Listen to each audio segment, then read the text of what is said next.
And we're live on the internet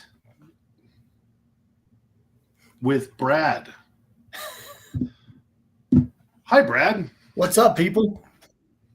Hey, thanks for having me again. Well, this is all Jason's idea. It's always worth giving Jason his flowers. This whole thing is his idea, and he thought it would be funny to have us on, so that we can make fun of one another and just give each other a hard time. I think. Sounds good. Should we start with a little AI roast on both of us? I think so. Why not? That sounds like a great idea. All right. We've got our President of the United States here to roast us, so give me a second.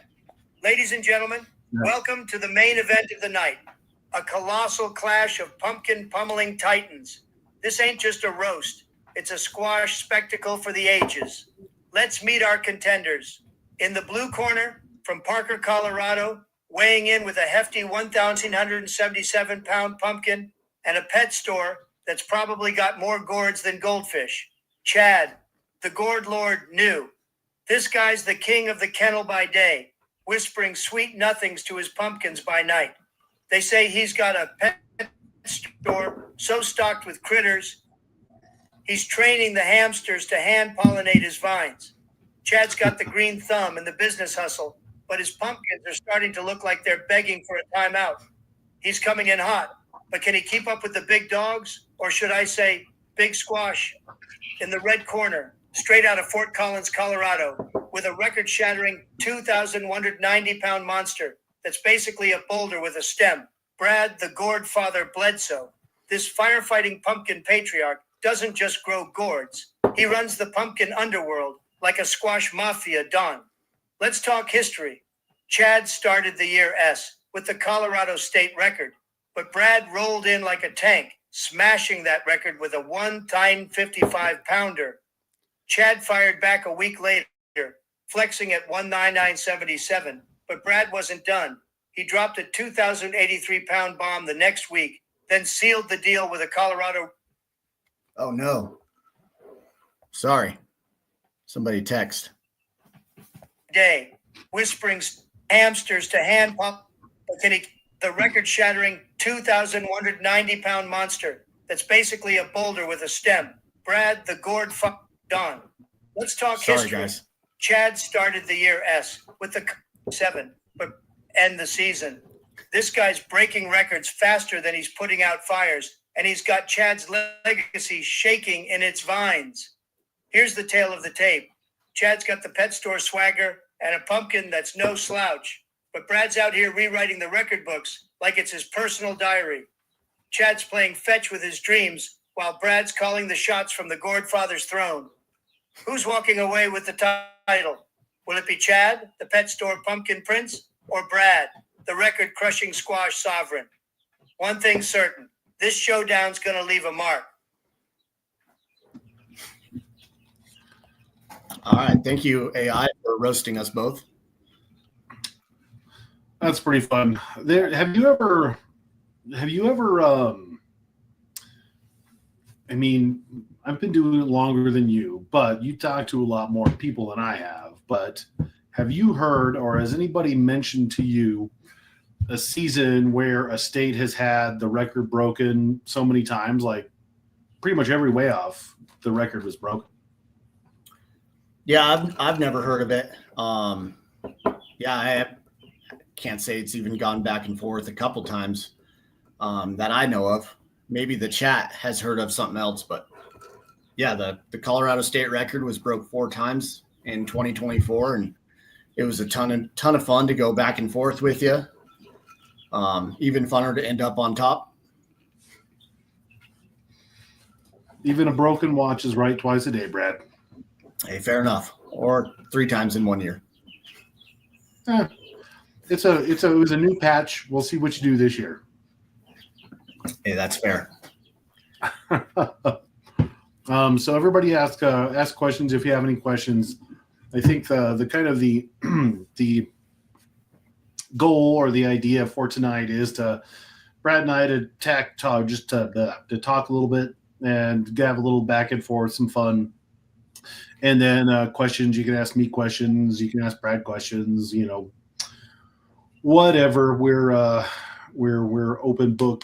But I will say too, it is customary to encourage everybody to join your local pumpkin club. It's time to start your seeds here really soon.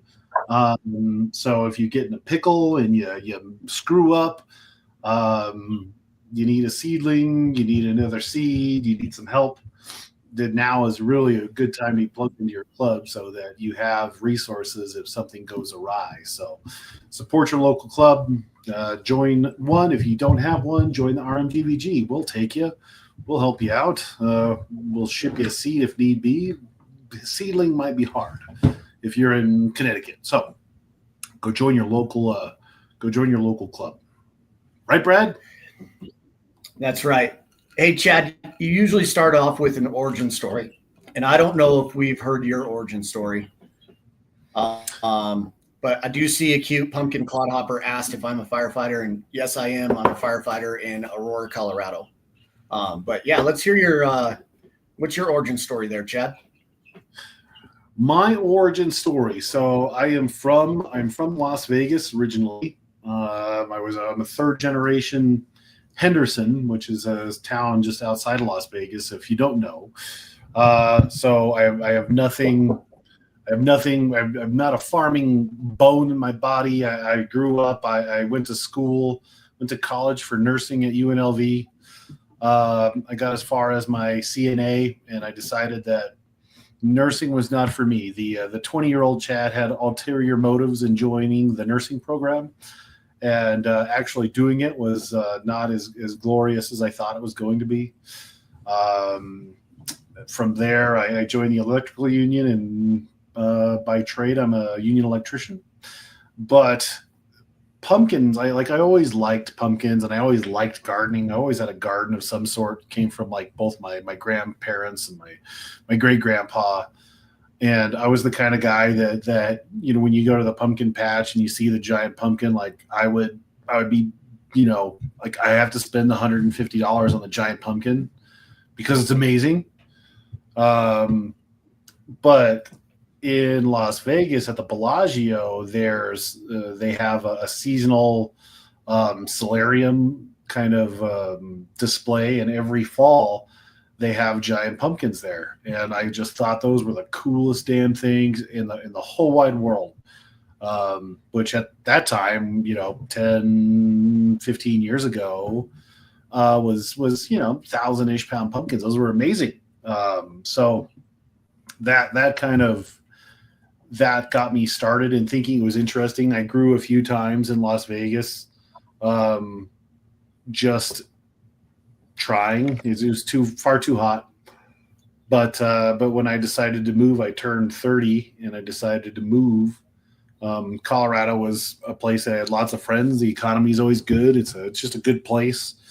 And I saw they had a giant pumpkin club, and then I was hooked. So just kind of a passion for growing things, a hobby, and just like everything else that I do, if I can do it, I can overdo it. There is no half-ass; it's only full-ass. I understand that. I'm either all in or all out. So, looks like a question in the audience had asked what seeds we're going to grow. So I'm going to grow 3 pumpkins again this year.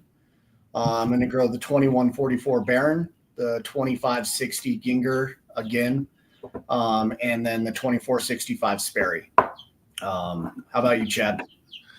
I'm going wild card this year. So I'm growing 3 as usual. This picture that I found, this is when I had 4 pumpkins in the greenhouse and a record-setting bushel gourd. I don't got that kind of free time anymore. But I'm going to grow the 2144 Baron. Oh, head to head. Yes. So I'm going to grow a 2144 Baron, which is an ugly pumpkin. And then and this is my 10th year of growing, so I figure I'm going to try something different. I'm going to grow a giant squash this year. I'm not sure what squash. I got some really good squash seeds at the GPC convention from Jutris, Casey, Kevin, and Quinn. Quinn Warner gave me some seeds. So I've really I'll probably start one of each of those and see which one's the best. And then I'm going to grow my 1783 new again.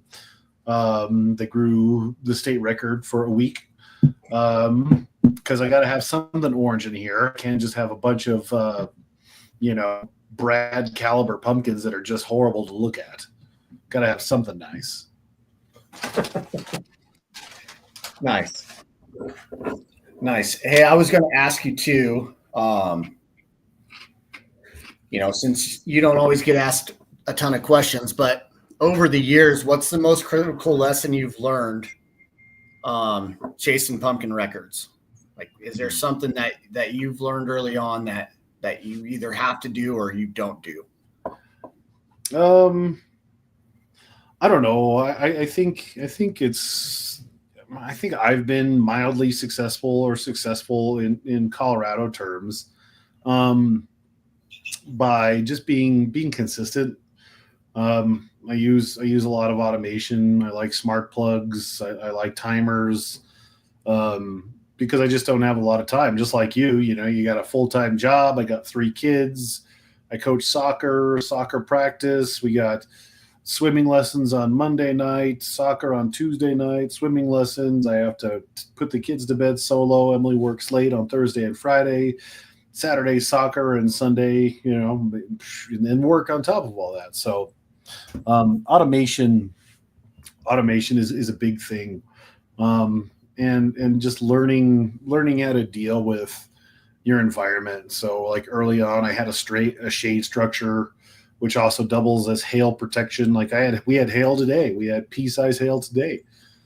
So just learning how to grow within your environment, being aware of things that you can do, which is universal to no matter where you're at. So if you're in a high wind area, hail prone, whatever you have to do, whatever you need to do to, just kind of refine and make the plant as happy as possible. Somebody once told me that, giant pumpkin growing is all about risk mitigation. It's not so much what you are doing,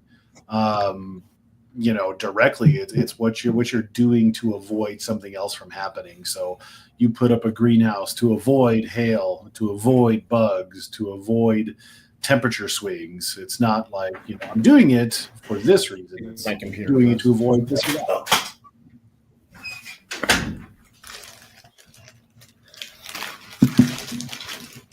You still have me?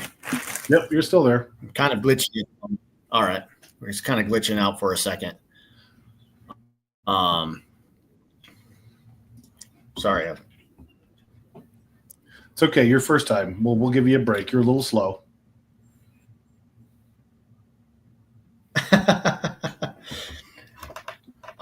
So I see here. So somebody asked if I would show my seed cases this year. I think it was Brian Turner, but I don't know if you can see him. But Andrew in our club made these for me. So those are pretty awesome to send seeds, and you don't have to worry about them getting smashed by the post office.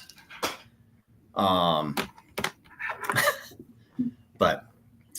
yeah, what are some things that you're trying to do this year that you haven't done in the past, or some new pro? Wouldn't you like to know, Brad? Wouldn't you like to know? Chad?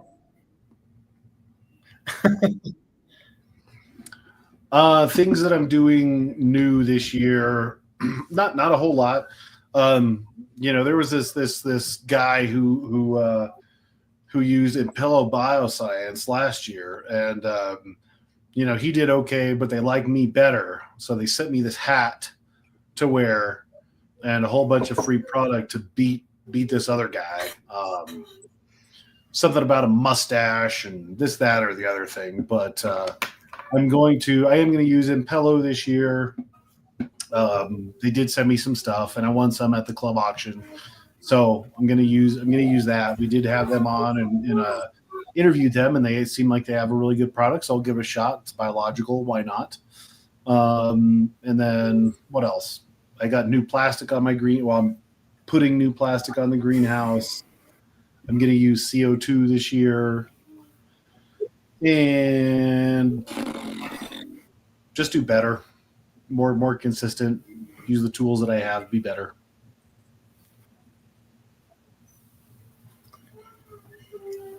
Nice.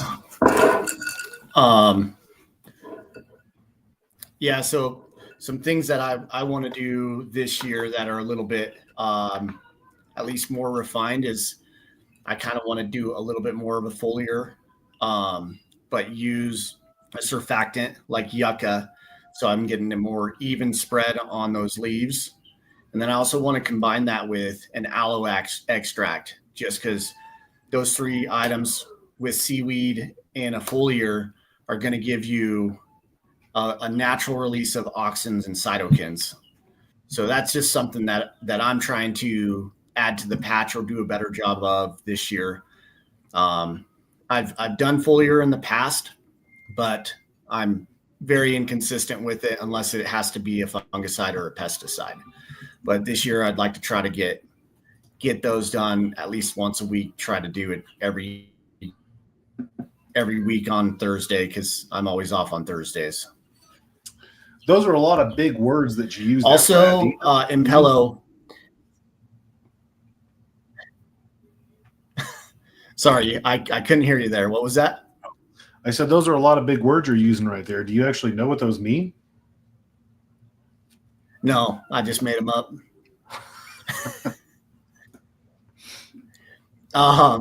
Also, Impello says that you are didn't go to CSU, so you are not more liked. You're an enemy of this Nevada state. So I'm going to go put on my Impello hat as well. I was surprised you didn't have the Impello hat. I was a little disappointed. I wore this purposely for you. I had to represent the Rocky Mountain Giant Vegetable Growers. You know, it's our local club and why we're doing this. So the Pumpkin Club, I will say, can each of you describe your foliar regimen and how it evolves throughout the season? So I pretty much don't use any foliar sprays at all, other than Eagle 20 or a pesticide. With that being said, I did rewatch somebody. I did rewatch. Say hi. Hi. I did rewatch the Impello interview today, or I just listened to it, and I might use biologicals as a spray. But the biggest concern I always have when it comes to foliar feeding is just artificially aging my leaves. So especially here in Colorado, it's really high. Growing in a greenhouse is like growing in a magnifying glass. So we have to take a lot of care in keeping our leaves happy as long as possible. And when you're spraying a lot of stuff on the leaves, that tends to age them. So I typically don't do much as far as foliar feeding. Nice. I can kind of touch base on that too. I already touched base on kind of what I want to do this year. But in the past, when I'm having a problem with flagging in our heat, I've always sprayed castor bean, fermented castor bean that you can get from Build a Soil. And usually by the next day, the plants are way perked up. And they say that it helps with photosynthesis as well. That's something that I've always done. And then I have done in the past a lot of beneficial bacteria, spraying those as a foliar every couple weeks. It is said that doing that can help unlock some different light wavelengths that plants aren't able to normally unlock. So those are a couple things that I normally do, and then this year I want to do a better job with it. Clodhopper has a very important question, one that I would like to know myself. Are mustaches required equipment for firefighters? Yeah. Yeah, at least for 6 months of the year. This might get shaven off here pretty soon, and then we'll start growing it back in the fall. But it's kind of like a winter stash, and my wife is pretty much sick of it at this point. So, in my marriage, I might need to shave this. I saw a fire. There was a guy who came into my store last week, and he had a sweet mustache. And immediately I was thinking that, oh, like that must be a firefighter. And then I saw he had on one of those hamburger helper hand shirts that you have. So I'm like, I know you're a fighter. Yeah, you ran into one of my Hamden helper homies. Yeah.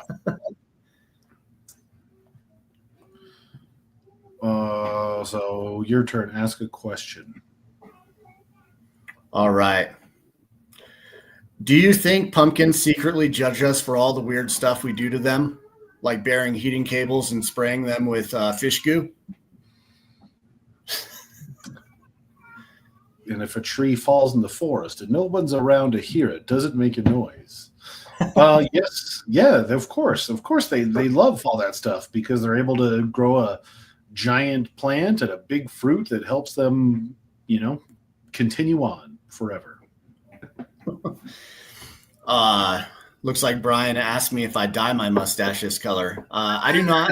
My hair is naturally black, but it's only hair that I have. So, this nice bald head. Whoa, got to put a filter on there. That's some flare. Put it back on so we don't blind everybody in the chat. Jeez. Sorry, everybody, for that. Hopefully you had your sunglasses on. T-Dog Pumpkins. I'm growing the 1976 and the 2190. Plan to cross them. Oh, man. They could either be really good or it just won't take. It could be real good or real bad. I don't know. It could be bulletproof or maybe the worst cross ever. So I really went on this note talking with, oh man, was it Sarah? Yeah, well, it was Sarah last interview. I really thought about growing my 1976 because the 1783 is such a heat tolerant plant. And I do think there is something to or for people to grow genetics that are proven in their area. It's one thing to grow a seed that grew a 28-pound, or a 2,500 pounder in New York. But does that pumpkin, do those genetics perform equally as well in Colorado? I think that'll be an interesting one. Have you had plants, Brad, that either thrived or failed to thrive depending upon the genetic? Yeah, definitely. Just last year. So last year I planted 2 2560 gingers, and both of those plants were bulletproof in the heat, bulletproof in the greenhouse. They were awesome. And then I had a 2287 Sadiq, and it just burnt in the sun. I think that's honestly why it was my smallest pumpkin in the patch. Was it just faded so much quicker. So that's kind of one of the reasons why I'm excited about the 2190, just because that was sibbed with 2 plants that were really awesome in the heat. And the year before that I grew my 1729, and that thing it seemed like it was already better than what I'd planted the year before as far as flagging and just how it was doing in our natural hot climate. Brad, do you have to grow any useful food in your greenhouse to get funding under that high tunnel initiative? Yeah, so technically I am supposed to have some food items. We grew just a little bit last year to donate to the food bank. Plan on trying to do some giant tomatoes this year, and then if they aren't worth a darn, we'll take those to the food bank as well. But that's case closed, already funded, good to go now. So cash that check. I want to do that. I would like to put up another greenhouse for like proper food production, but not to get political, but Trump's doing so much slashing, either like it or don't. I don't want to get halfway through the process and that check that check gets stamped voided. So I don't know. I'm a little anxious to start that process. Yeah, it makes sense to me. I was thinking about the same. I know a few growers out there that were going through the NRCS trying to get some funding, and I was like, ooh, I don't know. That might be canceled this year. Do it quick. That's or right. maybe it won't. Just like there's some things that I think, even no matter your political affiliation, are kind of really, really touchy. Don't mess with farmers, don't mess with veterans, don't mess with first responders. Kind of leave those guys alone. Teachers, that one. But leave those people alone, and otherwise you're asking for it. That's right. Hey, while we're kind of on the topic of greenhouses, I can kind of just preface that where I grow in northern Colorado, I don't think that a lot of my grow would be even possible with the winds that we get. But I think everybody knows kind of some of the pros of growing in a greenhouse. But in your opinion, what are some of the cons that you've come across, or some of the struggles that you've had growing in your greenhouse in Parker? Everybody thinks that growing in a greenhouse is rainbows and sunshine and unicorn farts. It's not as easy as you think it is. You have a whole nother set of challenges growing in a greenhouse, like Brad has discovered. The environment, Mother Nature wants to destroy your greenhouse, and has destroyed Brad's greenhouse as far as the plastic goes many times. So it's just it's a can of worms. So to rattle some of them off, pest pressure. I don't have cucumber beetles. I don't have squash bugs. I do have fungus gnats. Aphids can like you just explode overnight. Mites, spider mites, those are a flippin' nightmare. And a greenhouse is the perfect environment for them. Disease, we have disease because we grow in the same spot every time, unless you're like Jerry Rose and you have an amazing mobile greenhouse system that you just are able to drag it from patch to patch. That's awesome and a half. So Jerry is mitigating some of those problems. Heat and humidity are both a good and a bad thing. Yes, I'm able to be warmer, but in the sun it can go, I don't know, Brad, what do you think the swing is? It can go from 70 to 110 in like 30 seconds. So the temperature swing. Yeah, and then at night, we're not really retaining much heat either at night. That's, as soon as the sun goes down, we're 90 degrees now, especially being out here away from the city, I don't have any heat retention. So we'll go from 90 degrees to 60 degrees in 30 minutes. So yeah, and I don't know about your greenhouse, but my greenhouse does not really conserve any heat. I don't really have much R value with it. And yeah, like you said, I found out I've had the greenhouse 1 year. I've replaced plastic twice. I'm working on my third time working on the greenhouse right now, trying to get all of my bows perfectly 4 feet apart so I can install some solar wrap plastic. But yeah, and like you said, like spider mites, I thought I was far enough out here in the country that they wouldn't find me, but they found me this year. And it was like one day I was like, what's this? And I was like, I think I've got spider mites. The next day, bunch of leaves are just crushed. So yeah, it's not always sunshine and rainbows growing in a greenhouse. No. I mean, there is advantages. The main advantage, if those are the cons, the main advantage is climate control and protection. So, my greenhouse protects my plants from hail. We get, I don't know, probably 4 or 5 or more hail events every year. Not necessarily big ones, but enough to, in large part strip the leaves. So that's the benefit. It shields them from wind. I can inject humidity into the greenhouse or just retain humidity. In Colorado, we average, what do you think, Brad? In the summertime, 20% humidity, maybe 30, nothing meaningful. That's exactly what I was going to say. 20 to 30% on just an average day. And if we have high humidity, it's going to be a cold day. So I mean, that's probably the number one advantage for us in Colorado with the greenhouse is having higher humidity, which I do think is beneficial to the pumpkins and our growth. Growing out east in a greenhouse, maybe not as beneficial. I'm not sure because they naturally have higher humidity and they're going to retain more humidity. But is more humidity a bad thing? I don't know. Maybe more disease pressure, but I don't think more humidity is necessarily a bad thing. No, it like you said, for every yin, there's a yang. So lots of humidity, equals lots of moisture equals more disease. So you have to be just vigilant in your disease prevention.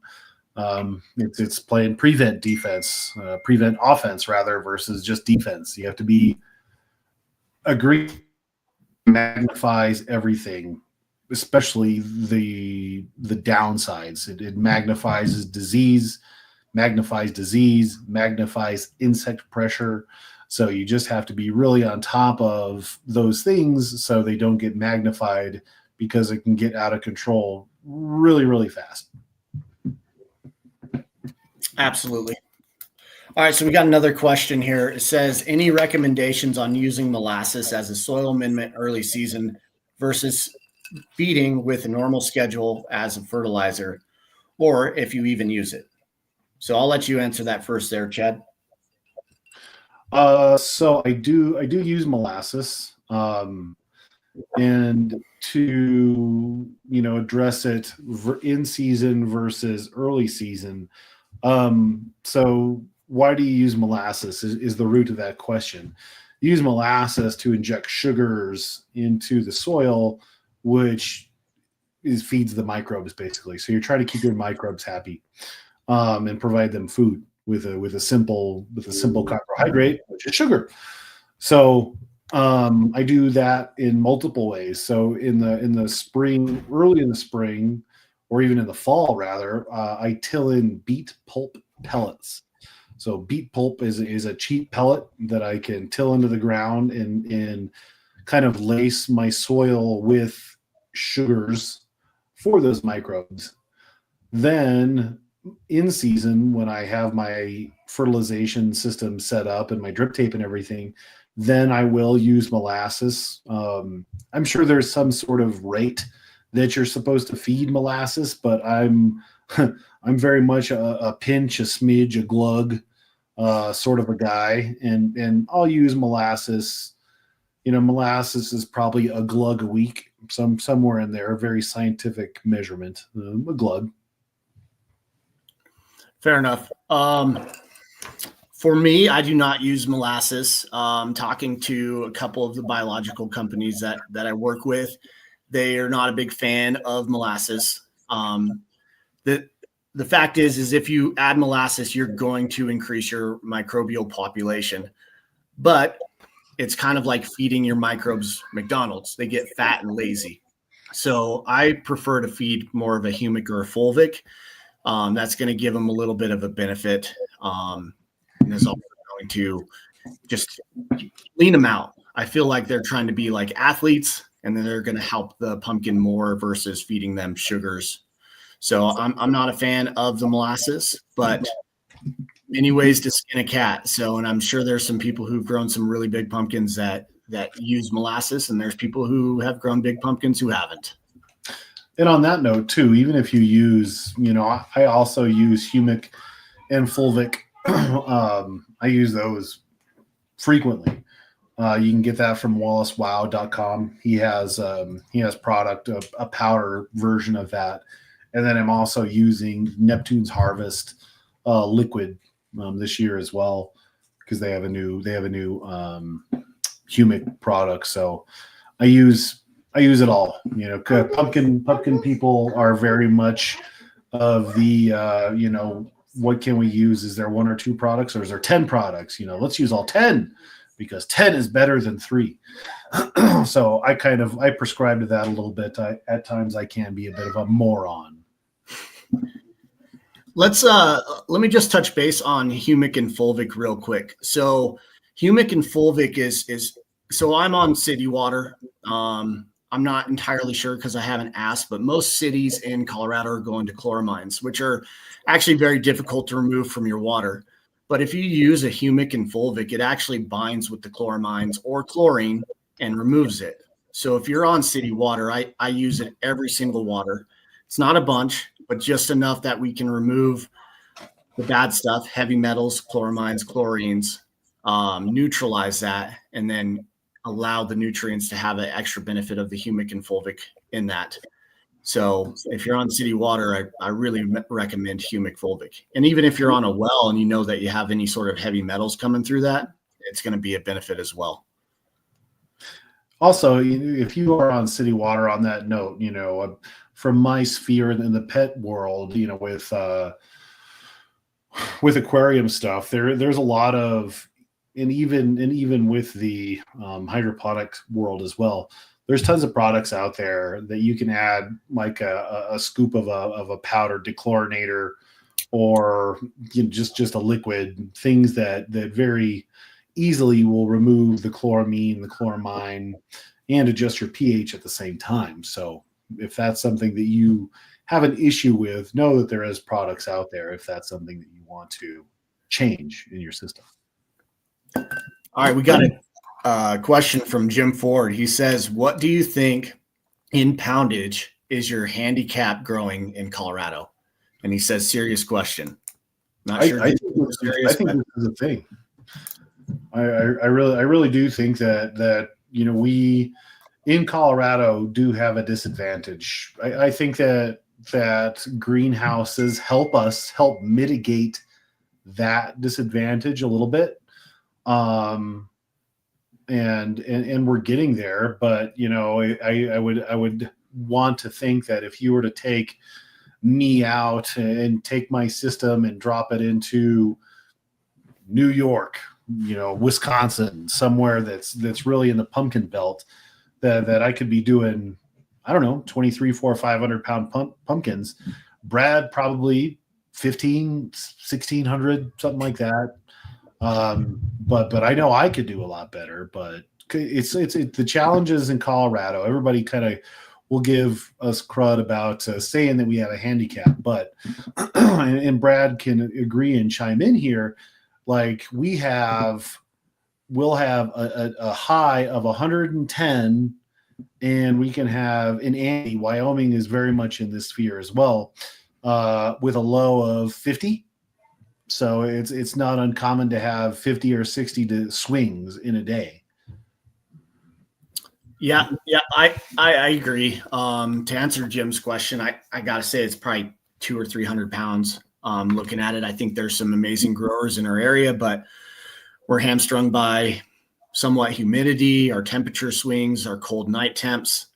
Where I'm at, and I know Andy Corbin up in Cheyenne could attest to this as well. But I have maybe 5 nights that stay above 60 degrees at night. Most of the time it's in the low 50s. So, and then I also have an issue with because I operate more out of a high tunnel. So my sides are open, but if I don't close those early enough at night, then I will actually get a temperature fluctuation that's lower than outside temps, which is probably extra harmful. But let's just say, Jim, Chad and I would both beat you if we lived in Wisconsin. We would go 27% heavy. No, it is a challenge. I never want to use that as an excuse, but as far as the places that are able to grow and now because of Brad, who got lucky, are in the 2,000 pound, as a state, the 2,000 pound club. It's hard. It's definitely harder to do it here than most other places. It is what it is. It's a fact. Yeah, I mean, I was diving through some of our stats. In Colorado, we've only had 4 people grow over 1,500 pounds. So the two of us sitting here, T-Rod and Joe Sherber, the godfather of Colorado pumpkins. So hopefully we can add some more people to that list. But I mean, only 4 people over 1,500 pounds kind of speaks to itself as well. Yeah. Wisconsin, it's like, oh, I just kind of threw something out there and I grew 1,500 pounds. Big whoop. Yeah. And I will say that everybody actually now thinking of this as you say that, everybody that has grown over 1,500 pounds in Colorado has a structure of some sort. Either be it, like Teresa has her backyard kind of greenhouse structure. Joe has, if nobody's seen pictures of Joe Sherber's setup, his entire property is basically like a giant shade house. It's every pumpkin grower's dream. He's conned his wife into letting him take over the entire outside of the house. It's pretty darn cool. So whereas, even Andy in Wyoming, but I think of, I don't know, maybe Moby Mike or even Jim, those guys that just have amazing looking patches outside that are just killing it year after year.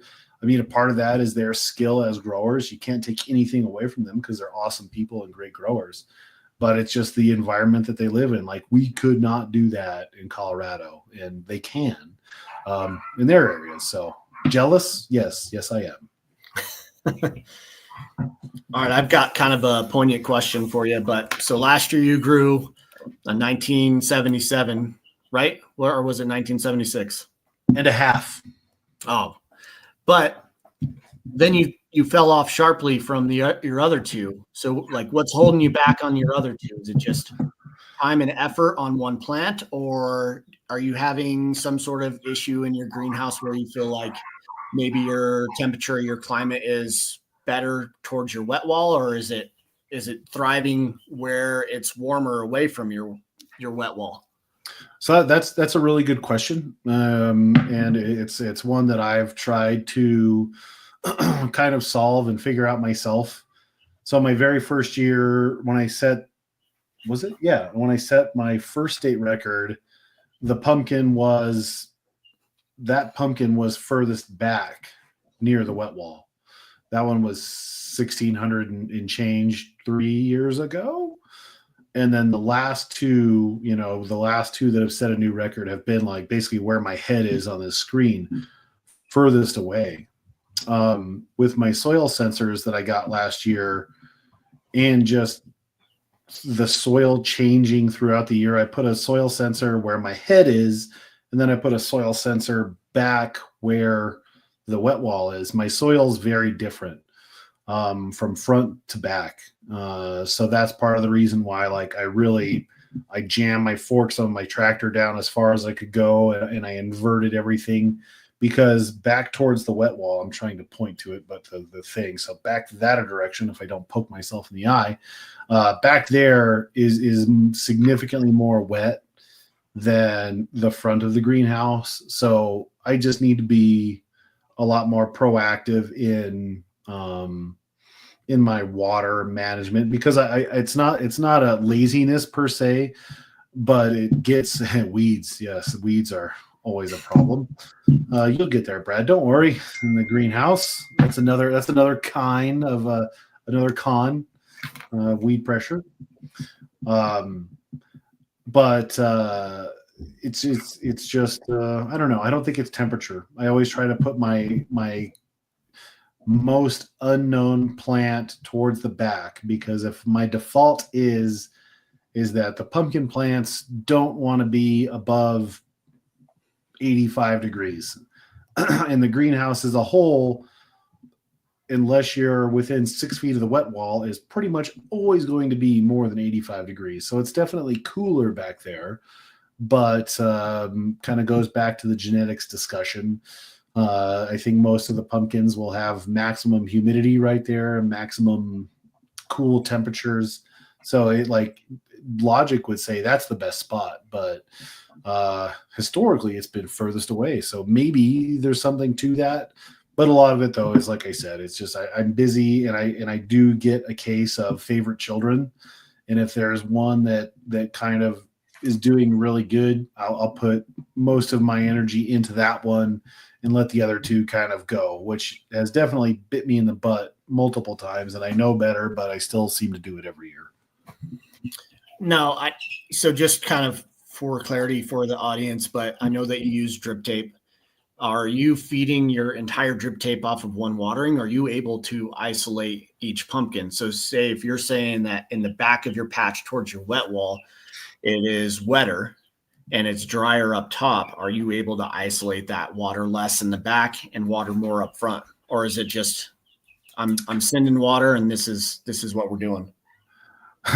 So it's yes, I'm sending water and this is what we're doing. But I do have the ability to throttle everything as a valve. Every pumpkin, every plant as a whole has a valve, and every line has a valve. So I can control water however I want, really. And it's just I don't know. I guess my give a crap gets low at points. I'm like, screw it. Even though it's saying it now, it's stupid. It takes literally 10 seconds, but I get frustrated. And I'm like, well, the pumpkin right next to my head is doing awesome and it can't catch up. So I'm just going to take all of my time and focus on the one pumpkin versus, spread my energy across three. Because it only takes one pumpkin to beat you, Brad. Yep. Had I only had one pumpkin, you would have beat me. But I had three. Let's see. It says, what do each of you think is the best place to grow a pumpkin on Earth? I'm going to have to say it's Wisconsin, just because they've had far more 2,000-pound pumpkins than I think anywhere else. Maybe it's just the best growers in the world live in Wisconsin, or they have the best climate, and we'll just leave it at that. What do you think? Whew. Wisconsin, New York, Rhode Island. Like when my wife's family is from, they live in Cape Cod. So whenever we go out there, I make it a point to pop in and see a few growers. And last year, I think it's probably 2019 at this point. We haven't been back there in quite a few years, but going to see Ron, and Ron took me around, and we saw Steve Sperry's patch and De La Rue's patch and Ron's patch. The environment there is like Jim said somewhere. It was Jim said antagonistic environment to grow. It's very true. We have dry prairie, and when I was back in Rhode Island and Connecticut, it's just green trees, humidity, just everything is green. When I did the big show in Washington, there was like moss growing in thin air. It was glorious. It was so cool, with rolling fields. Like when we went out to Tillamook, just rolling fields of green grass, and you can't help but think like, man, like this is where a pumpkin is happy. Not Colorado. So Mark Sawtell, another goat of the Colorado pumpkin area, I believe he holds the record for biggest squash. But he says, are insects and disease better controlled with more organic and biological products versus insecticides and pesticides? I can give you a quick answer, and I would say no. I don't believe in organic and biological products as being ones that can solve everything. I think biologicals in general can help add to your plant's health, but Atlantic giants are just so darn prone to disease and insect pressure that it's hard for me to not believe that we need strong pesticides and fungicides to keep our plants healthy throughout the entire grow season. Brad, do you have chicks in your office? I do. Okay, just curious. That's a great Mark is a one of, or if not one or two of the first Colorado Hall of Fame people. Mark has been doing pumpkins for a long time. Whoa. Freaking out. What kind is that? Silky. I was just gonna say that. Okay, all my silkies died. I cannot keep a silky alive or a Polish. I want a poofy headed chicken so bad. I can't keep those damn things alive. But Mark's Mark is OG Colorado, and Mark is very much he does or did, or I think Mark, correct me if I'm wrong, but Mark was no-till before no-till was cool.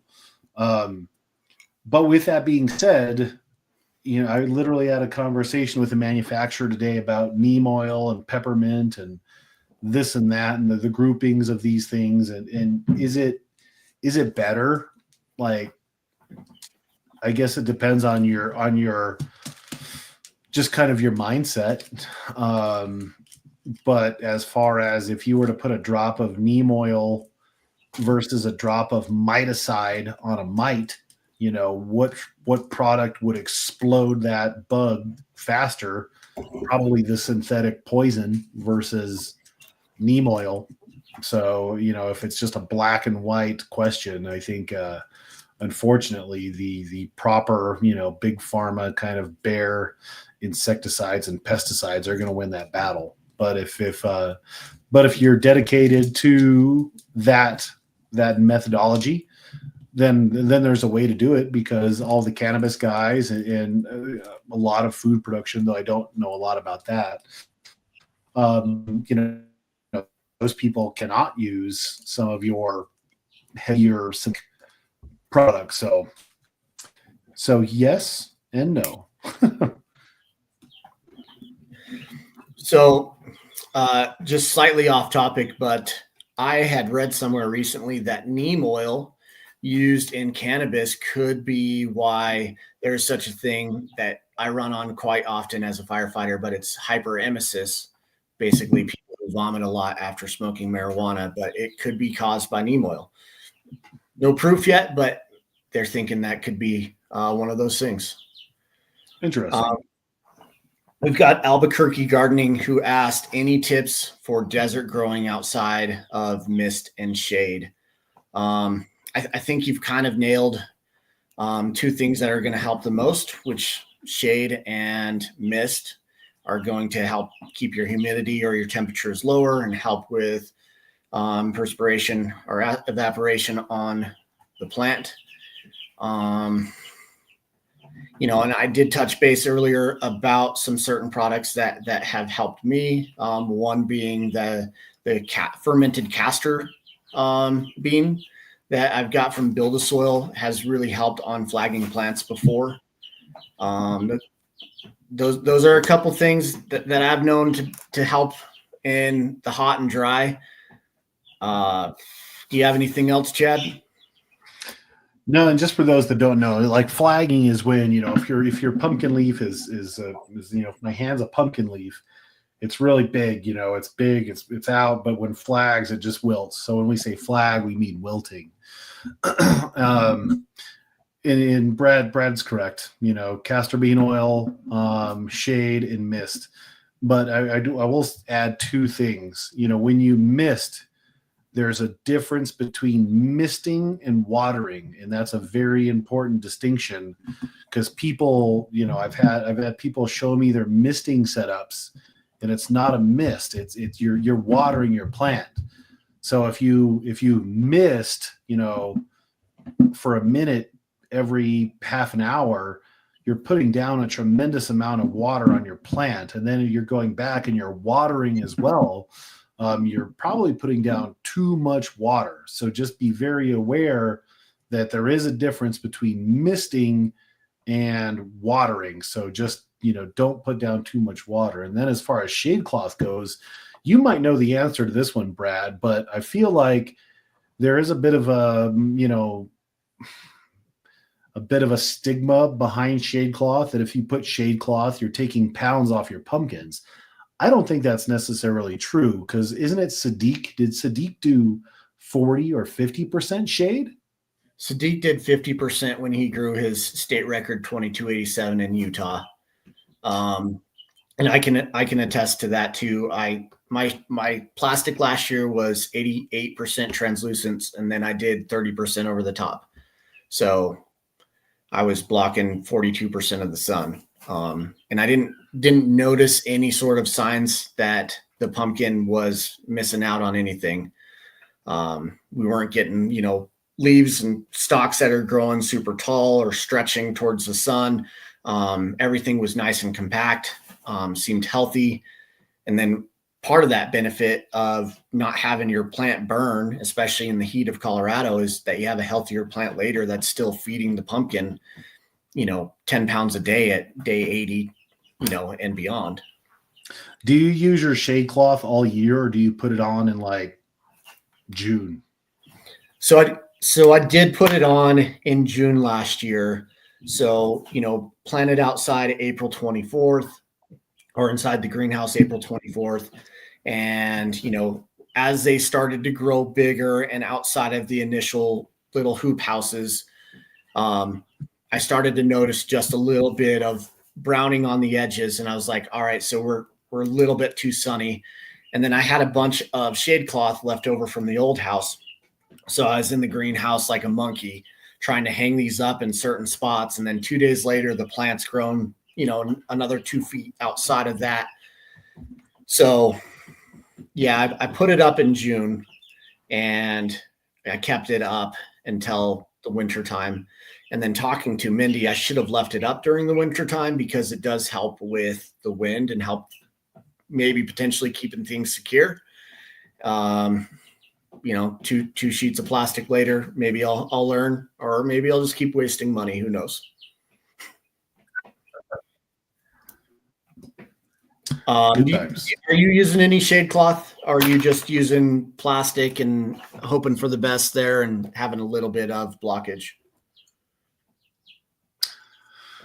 I have my 2 layers of plastic, which I assume those are probably 20% shade between the two.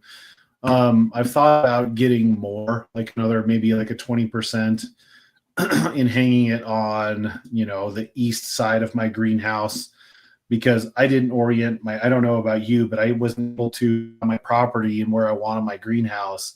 I was able to orient the greenhouse correctly how you're supposed to. So the east side of my greenhouse, which would be like this side, on this picture, that side gets blasted in the morning and the afternoon. So that's my hottest side. I've thought about getting maybe a 10-foot by 70-foot strip and just putting it all on that side. But I haven't done it yet. This year's your year. Right, as I go to Greenhouse Megastore and look up shade cloth. So Joe Marzo asked, how do you apply the castor bean oil? And that's with a paintbrush on every single leaf. It's just a foliar spray, mixes 1 teaspoon per gallon. A little bit goes a long ways. I bought a small little jug, like this big a couple of years ago, and I've still probably got half of it left. But yeah, if I'm noticing that flagging, that's when I add it, maybe once a week, every other week. So Scott wants to know what GPC category giant do you think is best suited for Colorado? Well, just because I know Scott, it's not tomatoes. I don't. As the state record holder for giant tomatoes and bushel gourds, bushel gourd. I think that Colorado could grow really big bushel gourd and watermelons if we had, if Brad or I tried to do a watermelon, I think we could grow really big watermelons because we have the humidity and the heat inside of the greenhouse, which is my understanding. You think watermelon and all the southern guys, Nick McCaslin and whatnot, are able to grow massive melons, and we pretty much perfectly replicate that in Colorado. So I think we could grow big giant watermelons, but I think bushel gourd, just for the common people, bushel gourd and marrow are very well suited for Colorado. Nice. Have we reached a point where we need to talk about giveaway? But first, Missouri pumpkin wort. Robert, the guy who always is busting my chops with his funny memes. Show me your garden and I shall tell you what you are. Alfred Austin. Thank you for the super chat. We appreciate that, man. We are what? We are an hour and yes, man, time is flying. So, Brad, what are you giving away today? I will give away, I can do 3 different ones of my 2190, 2083, and my 1955. And those are all those really ugly synthetics, right? They were all state records, and you only beat one of them.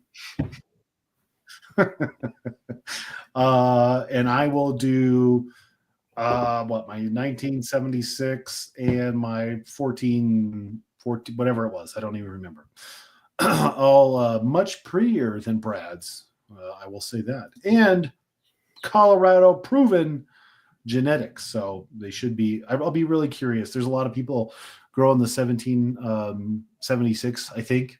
So I'll be really curious to see if that heat tolerance was passed on. Everybody knows the drill. Brad, pick the top number. We've had 67 people at the max. So what is your maximum number starting with 67 and ending with 82? All right, we'll go 75. 75. 1 through 75 is our top bar number. If you're giving away 3 sets, I'll give away 3 sets as well.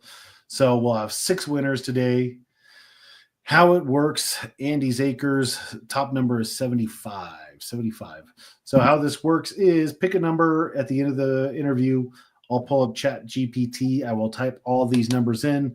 We'll ask Chat GPT to pick 6 random numbers. You will have to email Jason. We ain't got time to chase you down. You have to email Jason. I think it's pumpkinjason@icloud.net. Jason, if you could, post that in the chat and I'll pin it. And then we'll send you some seeds. You still got plenty of time. Brad, when are you starting your seeds? Asking for a friend. I am probably going to start my seeds April 10th with the goal of getting outside April 24th. I might move it up a few days, just depending on what the weather looks like. And it also depends on if I have plastic on the greenhouse yet. Because if I don't have plastic on the greenhouse, that could push it back a little bit. But last year I did plant without the plastic on top of the greenhouse and then eventually got it done. But this plastic, I have to be on the inside and be compacting the soil. So I'd rather not do that. That's a pain in the butt. I'm hoping to get plastic up next week. I mean, look, the weather here in Colorado. So last week was beautiful. It was an amazing week. We had we almost had 80-degree temperatures. It was sunny every day. Yeah, it was 70s every day last week. And I wish I had been off from work.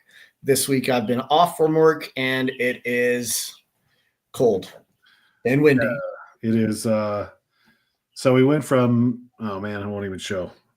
I'm trying to show you that it's basically, let's see, high of 37, low of 27, 37, 34.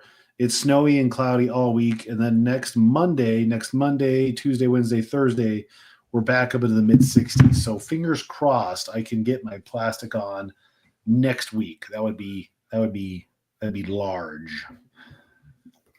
Yeah, I'm going to say fingers crossed as well that I can get it up then. But hey, I did have somebody text me and wanted to ask if you've used any sort of CO2 in your greenhouse or CO2 in general in any of your pumpkin endeavors. No, I haven't. And I'll be really curious. I'll be really curious to see if there's any change. Well, that's a lie. So let me rewind that.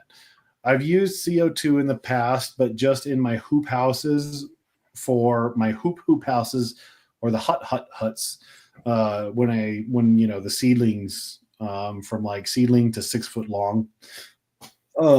This year it's I need to edit the video. I've just been too damn busy. I have 2 CO2 generators that are hooked to 10-gallon propane tanks. So I have one at the back and I have one at the front, and then I have a dual zone controller. All of this I got off of Facebook Marketplace for like $250. So it was a steal. So I can't not do it. And we'll see. But talking to maybe the Paytons or Jim, they say it's great. And then you talk to other people and they're like, CO2's lighting money on fire. So we'll see. I don't know. I'm very curious to see if there'll be any benefit to it. Yeah, that's fair. I haven't really dabbled much in CO2 other than last year. I did do the mushroom CO2 bags. And then I had placed it in the furthest in the back of my greenhouse. And that was the first pumpkin that grew out of its cold frame. And then I moved it to the middle one, and it just kind of followed that order. So I do think that it was impacting how fast the plants were able to grow. But then talking to some other people, just being in a greenhouse with that compost breaking down and your organic matter, that it does release fairly high natural numbers of CO2. But the problem is that I do believe that CO2 only works during the daylight hours and not nighttime hours. Mm. And the only time I'm basically not venting the greenhouse is during the night. So I'm not really able to keep it in the greenhouse during the most beneficial times. But I would like to try to do a couple more bags this year, or just do a small CO2 and try to kind of confine an area and just see if it does have an impact on that specific plant. It'll be, I'll be really curious to see if it does anything. It'll be something new. Pumpkin at a 17. If you want a 1783, I've got one for you. The caveat is you have to grow it, because I literally have 3. I think I have 3 left. I'm starting 3 for myself, and past that I have 3 left. Don't have many. If you want one, though, I'll give you one. If you want a Howard Dill under 2,000 pounds, it's a great pumpkin to grow. Just kidding, Chad. I think it's got all the potential for one of the better seeds, even though there's only 3 left. No, it should have been McMillan. He could have easily have had a 20 over 2,000 pounder with it, and Hatton Homestead, he grew a 1,900 pounder off of it in his first year, second. So I mean, it can do it. I'm very positive of that. How important is having a wide diversity of bio products companies versus having just one company product line like Impello? I think that's a good question. Yeah, it's a great question. I do think that if you look at what most of the companies that do bioproducts have is some sort of bacillus blend. I do think there's a ton of redundancy through a bunch of companies, but there's things like Impello, their Continuum and Tribus are bacillus. Their Nero product is basically an azos sort of mix.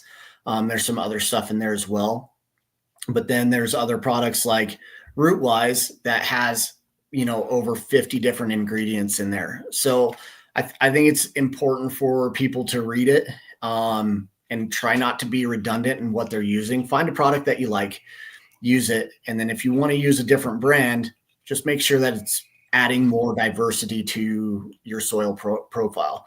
I think more diversity, the better. And of course, your natural environment's probably going to weed out what does well in your soil versus what it doesn't. So I think the more we add to it, the better off we are. But that's just my own personal opinion. I know there's guys out there that don't add any biologicals at all and have grown massive pumpkins. And then there's guys like Travis that have grown a world record off of adding a ton of biological products. That's just my opinion. Not sure what you think of that, Chad. I'm same. It's an enigma wrapped in a mystery as far as biologics go, because like you just said, people do amazing with them and people do amazing without them. So the argument will always be, you didn't use biologics. If you had, you would have done better. But there's no, there shoulda, coulda, woulda. There's no way to prove that. But as far as adding different flavors, different company product lines, yeah, I mean, the more the better. There is always going to be a ton of overlap. But if you use Impello and you use Wallace, wow, you buy your Alos from him, your University. What else? You got these Mycorrhiza, though that's not the same kind of grouping. More to a point is better, but just be cautious. You're not, throwing away money, literally. Lance, what are you going to do with your old plastic? I'm going to throw it away. If you want some old plastic, I'll give you some. I'll have lots. But when they say it's 5-year plastic, it is 5-year plastic, because I have significant holes and rips and stuff in it. It's designed for 5 years. Lance commenting reminds me, I'm going to grow on a scale this year. I need to come, Lance. We need to talk about welding that frame. If you're still on board, I'll come over and we can have that discussion. So I am going to grow on a scale this year too. Are you going to stream it live? I'm definitely nowhere near as cool as Mike. That's for damn sure. I'm not doing that, but maybe I'll do something. Oh, speaking of somebody, I did see a question back here that was kind of relevant to that. Brian wants to know, are either of you doing anything different on social media this year? I've still got my Instagram page for those that have a 30-second attention span. You can follow me at the Gourdfather. A nice coined nickname from some of my friends at the fire station. They always called me the Pumpkin King, and I was like, you need to come up with something better. So the Gourdfather is what they started calling me. So I was like, that's kind of catchy. I would like to start a YouTube page this year. However, I'm not a super long talker or as articulate as my friend Chad is. I started making a YouTube intro the other day. I took like 8 outtakes. Most of it's just me cursing, and then plastic blowing in my face. But at some point, I would like to get that going. But I'm not sure how great it'll be, but I'll give it my best go and see if I can kind of get more into the weeds on the YouTube stuff versus just doing the Instagram 30-second posts. I understand you want to copy me, Brad. It's fine. It was because you started an Instagram page, and I was like, that's it. I'm going to have to compete with him on YouTube. I need to post to that more. Everybody, like my family's like, I want to see kids. I stopped posting so much pumpkin stuff during the summer. We just want to see your damn children. Like, okay.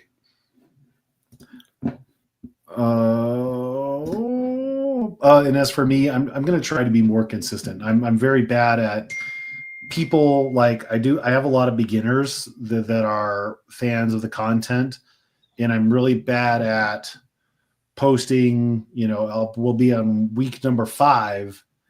And I'm posting like week number 2. So I want to try to be more up to date, because people who are trying to use my grow as a template kind of get screwed a little bit, because I'm not timely in my posting.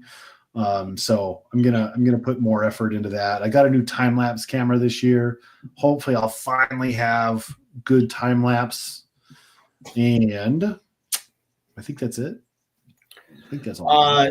Looks like Joe Marzo asked, where do you guys get those massive shade cloths? I can tell you, I believe I got mine at Bootstrap Farmer with a significant savings without having the buckles. I think I was able to find mine for, roughly about $200, which was about $400 cheaper than anywhere else had advertised. Bootstrap Farmer, just in general, is really good. Yeah, I agree. They've got good customer service when I've called, and I always appreciate a little bit of customer service. So, And greenhouse mega store is pretty good. They can be pricey on some things, but they also do like custom sizes and whatnot. I'm not sure if Bootstrap Farmer does that, but greenhouse mega store will be custom if you want them to be. And then a cute pumpkin Clodhopper asked what my YouTube channel will be, and it'll just be the Gourd Father. I think I've created the page, but I have not posted anything yet. So when I stop learning how to stop cursing when I mess up, then, maybe I'll have a video up. Brad's channel, number two Colorado grower. Easy number two. Easy number two. I should have brought my belt. I could have been shining it the entire interview. Yeah. You spend too much time buffing that bald head of yours. Work on the belt.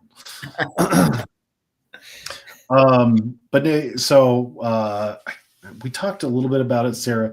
If you guys didn't, Joe's from Utah, and on that note, like, I had a really, really fun. I don't think I got to talk about it as much as I wanted to last week, but the GPC convention this year was a lot of fun. It was really good to just communicate and network with people and pick people's brains and get seeds and just learn from some of the best people in the world who do it. And next year it's going to be in Salt Lake. Am I bitter it's not in Colorado? Yes. But we'll have our shot again in a few years. But I am happy that it will be in Salt Lake. It'll be very close. So I do want to encourage everybody to support the Utah club and, keep that on your radar. I think it's always like the same time. So February, when was it, Brad? It was what are we? We're in April. Today's April 1st. So it was what, the start of March or the end of February? I don't remember. Yeah, it was early March. I think it was the 7th through the 9th. So very end of February, very start of March. Keep a weekend open, fly out to Salt Lake and get your pumpkin learning on, because it was a lot of fun. That was your second one, right, Brett? Yep. Yeah, I went to Boston and Green Bay, and both were awesome. It's always great to just kind of nerd out with other pumpkin nerds, ask questions of who you kind of admire as pumpkin growers, or and then sometimes you get cornered by people who want to know a bunch of what you're up to, and I'm like, hold up, I'm nobody. But it was a ton of fun. It is really cool. It is really cool meeting pumpkin famous people, and just getting to know people in the chat, like Patrick right there, Patrick and Missouri Pumpkin Works, and putting names and faces to just those people. Like when he came up, he's like, I'm Missouri Pumpkin. I'm like, oh, I know you. So it's fun to meet people and just put a name to the face, and everybody's super, super nice. It's a good time. So keep that in the back of your mind. I know we have a long summer in front of us, but keep that on your agenda. Sam, what are your go-to fungicides and pesticides? So for me, I rotate my fungicides. It's fairly simple. I only use two. I use Rime, and then I use Zerotol. Rime's a little bit expensive. Zerotol's a little bit cheaper, but it's important to kind of rotate them so the pumpkin the fungus doesn't get some sort of immunity what you're using. You want those things to be prolific. And then as far as pesticides, it's again fairly simple. I use Merit fairly early as a drench.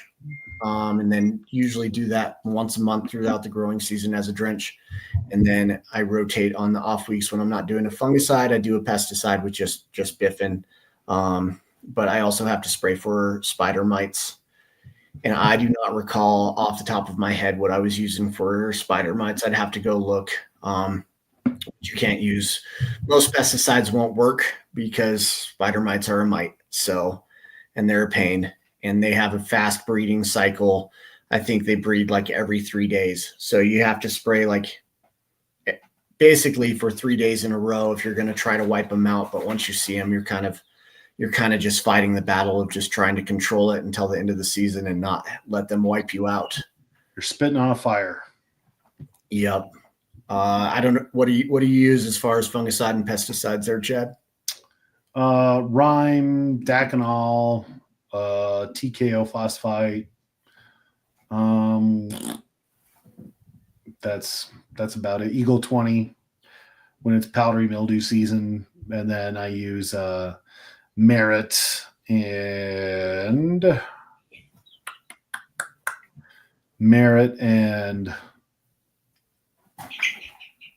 I don't know. It's the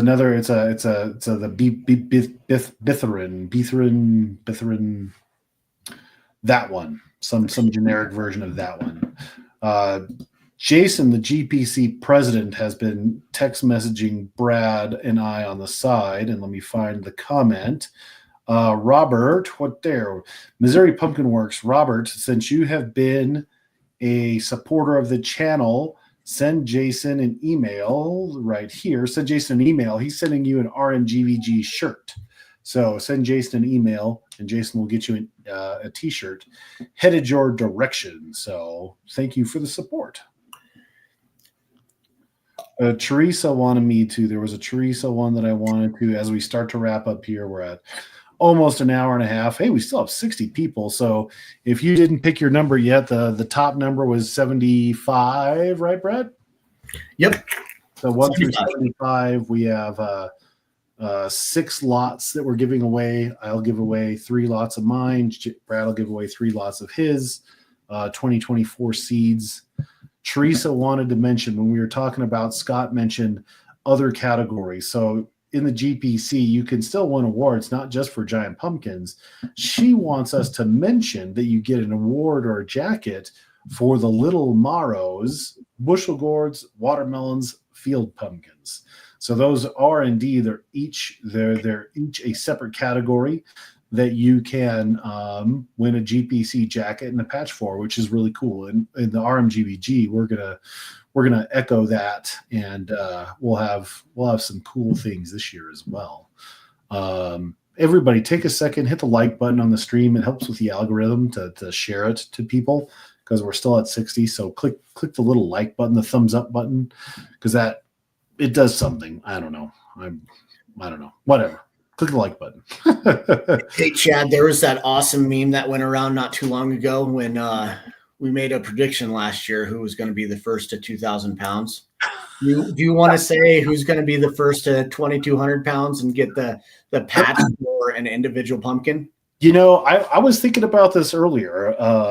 Emily brought it up, actually. She suggested a gentlemanly wager, perhaps. Oh, what kind of wager? Because I'm a betting man.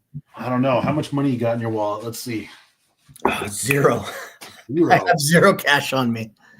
Well, perfect. I got more than that. I don't know. Let's. What do you think? Chat. Help us out. Whoever grows. What's the contest, Brad? Whoever's bigger or whoever makes it to 22. Well, let's have just a friendly bet between the two of us.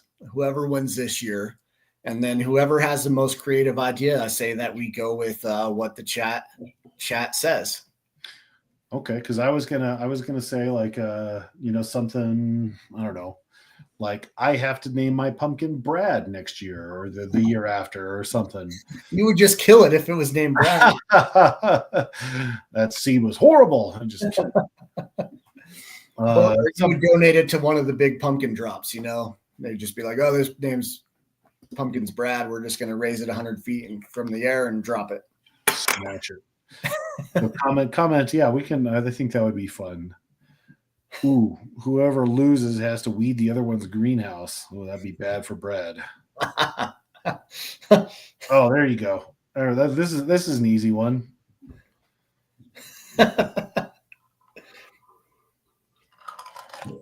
Yeah, make the other one wear a T-shirt with the other's face on it. I like it. That's a good one too, Joel. Whoever grows the bigger pumpkins, the other grower has to grow that pumpkin seed. That's a good one. But I guess we just, I don't know if I would. Brad doesn't know how to grow a big, beautiful pumpkin like mine, so I don't want him to ruin it. You could cross some pretty into one of my pumpkins. That's why I'm growing. That's part of the reason. I mean, I think it can grow. I think it can grow over 2,000 pounds. But if I have that pretty orange pumpkin into Don's, historically ugly genetics, but Don grows boulders every single year, maybe I can, get another line of big, heavy pumpkin other than the 2365 would be the ultimate goal.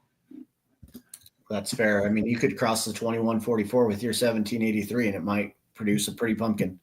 Or Exactly. at least not as ugly. Loser covers $100 bid on an auction. There's lots of good. There's a wear a shirt and this could be. So there's like 4 of those. Maybe we do that. You have to wear. Yeah, you have to wear. Loser has to wear a shirt with the winner's face and or pumpkin on it to a way off the next year. All right. I'm in for that. Deal. Okay, so ask a couple more questions because it's just been just a kind of like a fun conversation. And if I'm being honest, I neglected to write the numbers down. So let me do that real fast while you ask a question.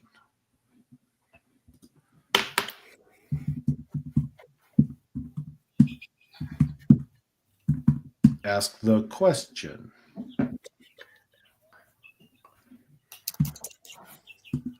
Or you could just come up with your own. Chad, do you think at some point you might try to add some heat to the greenhouse? As far as like maybe just trying to keep some nighttime temps? I'm a sucker for wasting money on the hobby of giant pumpkins. But Calvin and I were talking about that last year because so if you don't know, Calvin's one of my best pumpkin buddies. He has helped me lift like literally every one of my pumpkins, I think, except one. And he kind of always has my back. He's a great guy. And he's a very smart guy. And he did the calculations on what it would cost to heat the greenhouse. And it was like, I don't know, like $5,000 or something. And I just have a hard time pulling the trigger on that. So I don't think so. I think the CO2 could, because those are burners, it's essentially I'll have 16 little flames. So that will add some heat. Is it meaningful heat? I don't think so. I don't know, but it'll do something. But like you said, there is no that's a misconception, is that the greenhouse keeps things warm, but if it's 60 degrees outside, it might be 61 or 62 inside the greenhouse. There's really no meaningful, heat to be added to our greenhouses the way that, Brad and I have them set up. And I think probably most pumpkin people, maybe Charlie or Glenn, they have some more like legitimate structure to theirs. So they might be able to do some heating, but Brad and I would not be able to have any measurable heat that didn't just escape immediately. So just speaking of that, there's a great grower out of Utah who broke the state record this year named Ralph Lobb. Oh yeah, Ralph. He did heat his greenhouse this year. I don't know if we ever discussed how much money it cost him, but he had a phenomenal year. Over 6,300 pounds as a patch. So, there might be something to it, but he probably has a little bit better of an enclosed setup to keep the heat in.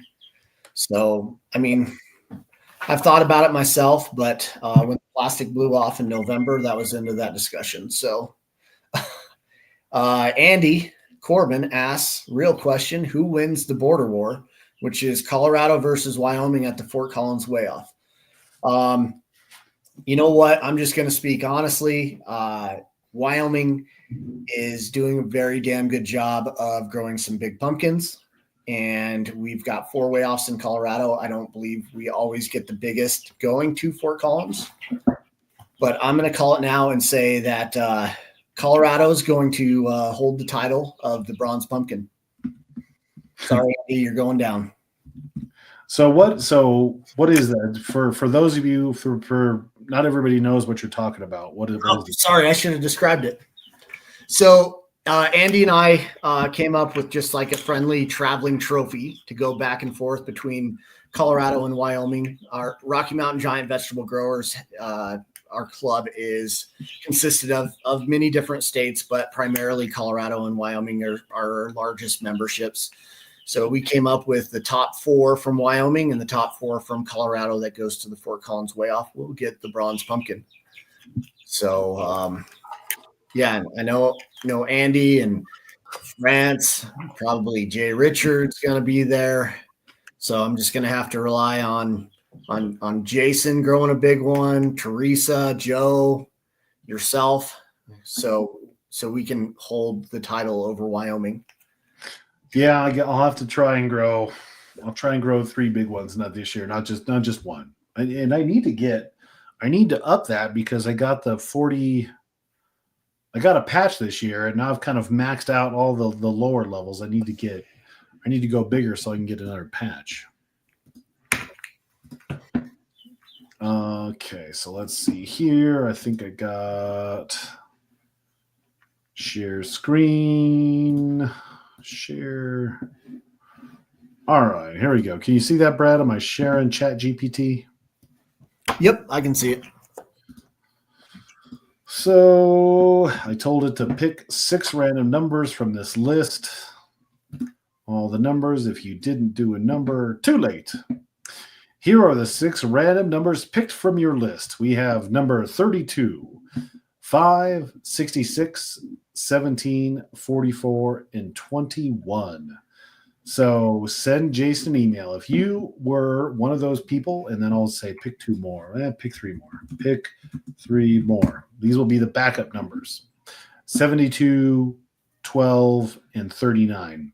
So you 9 people, send Jason an email if you're one of these 3. If you're a backup number, tell Jason that you're a backup number. But send man, I can't find it now.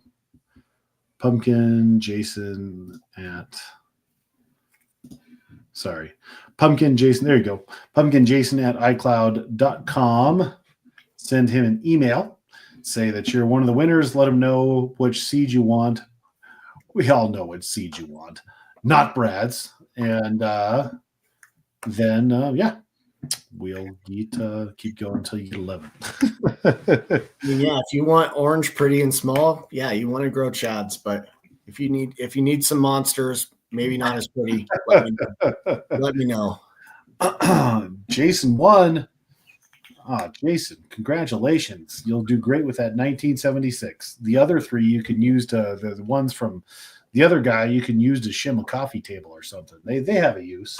Damn. Cold. But just kidding. Well, Brad, what do you got to close us out with? Well, I everybody who's tuned into your interviews this year that watches all the time, I hope it's an incredibly successful year. Not overly stressful because we know giant pumpkins can be that way. And I hope everybody has a personal best. And also I stay on top of Colorado. Well, I hope you don't stay on top of Colorado. I hope that once again I can reclaim the throne. But it'll be a good year. There's so much momentum in our region from last year, like not just Colorado, but Colorado, Wyoming, the Utah guys, the Dakotas. There was just a lot of big pumpkins grown in our area, which historically has not had a lot of big pumpkins. Jacob in Kansas, he's due for a big one. So, I'm really looking forward to seeing what comes out of everybody's patches this year, because I think there's a lot of potential as people start to figure it out more. Perhaps the fertilizer or the biologicals or people's growing situations continue to improve. So yeah, I think it's going to be. I'm hopeful that it'll be a good year for everybody, and especially me and not you. I want you to be successful, just 1 pound smaller than mine. 1 pound. And that kind of happened at a way off at Fort Collins where I beat. Oh, that's right. Tell everybody that story. That's a good way to shove off. So you people who think 1 pound doesn't matter. So yeah, we're getting down to the nitty gritty. I've got the pumpkin that measured the biggest. I'm standing next to Ralph Lobb, who brought his pumpkin down from Vernal, Utah. And but his shape is it looks heavy. And so I'm like, oh, it's going to be close. And so his gets weighed and it's 1,100 or 2,189 pounds. And he goes, what do you think yours is going to weigh? And I was like, all I needed to weigh is 2,190. And that's what it's going to be. And so I'm sitting up there nervous because I'm just like, man, I don't know what we're going to come in at. I'm not going to lie. I pre-weighed it, but my pre-weights were within, 10 to 15 pounds. So I knew I was in the ballpark, but maybe not. And the scale tips over and it's 2,190 pounds. And I just pointed at Ralph and kind of said, sorry. I was like, sorry, but sorry that I had to beat you by 1 pound. Yeah. And I will say too, I harvested my pumpkin a week earlier than what I usually do. I went to a way off. I don't like going to that way off. And I'm fairly positive if I had waited one more week, I would have made 2,000 pounds. But that's falls in the shoulda, coulda, wouldas, and it didn't happen, so it don't count. But every pound is important every day. Yeah. And had you taken it to Nick's, it could have been 2,000, or you just even wait 2 weeks. Yeah, it could have. And Chris is planning to grow the last of my 1783s. That's awesome. If you have any questions or you need some help, let me know. That's a great seed, and there's basically none of those left. Jason said in a text message to us, we are done for a bit. So this is the last interview, the last live session for a little while. Everybody in the pumpkin sphere is frantically getting busy. But I do want to do some content. I want to have some stuff in season, whether that be, one of the takeaways from the big show was conversations on specific topics. So maybe we can get a couple, 2, 3, 4 people and have a conversation about fungicides or, watering techniques or, I don't know, fertilizers. Insert specific topics, and maybe we can, get people in and have conversations on how the season's going. But something throughout the season. I don't know when, I don't know what duration that'll be, like every 2 weeks during the winter, but be on the lookout for that. Again, join your local club, subscribe to the channel, hit the little bell so you get a notification when we do something like this. You'll get a push notification on your phone or an email or something. So yeah, but again, those are not my ideas. That's people giving us feedback at the big show. So Frank, I want to, Frank, you got to tell us about, Frank will have some good greenhouse stuff at the end of this year. Frank will have some experience. What's the best heat tolerant one you have, Chad? I would try the 1976 new 1785 crossed with the 2005 Wolf. I believe that one should be bright orange and heat tolerant. I wish I had space to grow one more seed because I would grow that one. So, Brad, you got anything else for us, man? And Sam, if you want to grow one that you think that you want to try an act. Oh, funny.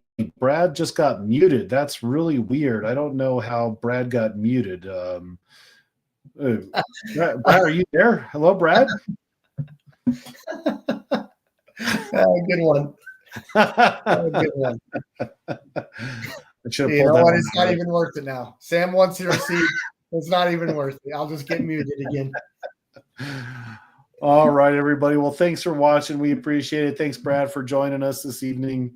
And good luck to everybody this year. I hope you have personal bests and everybody gets over 2,000 pounds and Brad just be 1 pound smaller than me. Yeah, good luck, people. I really hope it's a great season.